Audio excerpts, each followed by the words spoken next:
Capitale économique du pays, la vibrante métropole de Sydney ne fait pas figure d'exception en matière de protection de l'environnement.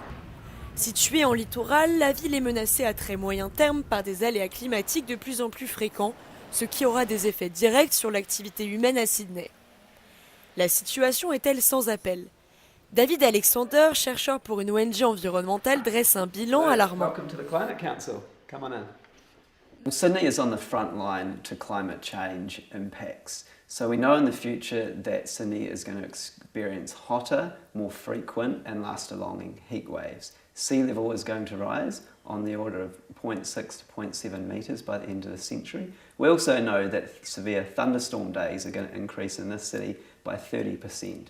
We're one of the worst polluters in the world. In fact, we are the worst per capita. Face à de telles menaces, le choix de la durabilité semble donc s'imposer. Mais n'est-ce pas un luxe que les habitants ne peuvent s'offrir? Oh, sustainability absolutely underpins society.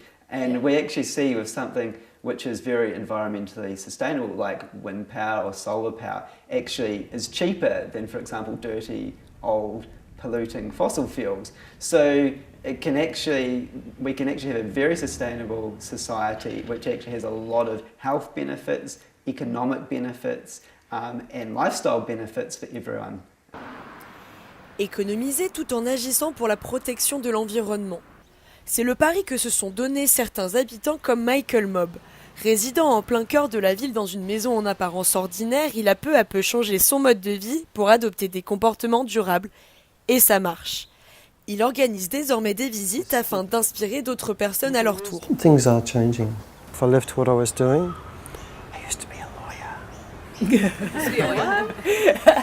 Panneaux solaires, récupération d'eau de pluie, système de recyclage d'eau usée, c'est autant de comportements simples qui lui ont permis de réduire ses factures. But we're using less energy, so the house was using 26 kilowatts, which is pretty typical for a four-person household. After the renovation, it went down to about 10, which is pretty good, you know, bigger kitchen and bathroom. Et aussi d'avoir une consommation beaucoup plus saine. I'll tell you something about Sydney Water. Sydney Water is the 20th biggest greenhouse polluter because pumping all that stuff around takes huge amounts of energy. We have twice the level of chlorination in our water here, and when we tested the water here, even after we'd added town water to it, my hydrocarbons were about 40 or 70, and Sydney Water gets about 500 to 700. Réunis autour d'un repas 100% local, les participants font part de leur expérience et discutent alternatives.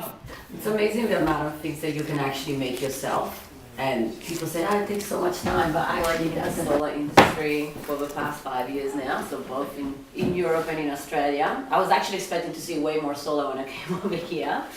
But I've seen definitely an increase in solar systems, especially big commercial systems as well. And yeah, I'm passionate about solar. I think it's the future. I wouldn't work in any other industry. We should all have a solar system if we own a roof, that's for sure. Ce sont donc notamment par des initiatives à l'échelle locale que la ville pourra reprendre ses plus belles couleurs. Et si nous souhaitons emboîter le pas à ces initiatives à Sydney, cela passe par des gestes simples, comme celui-ci.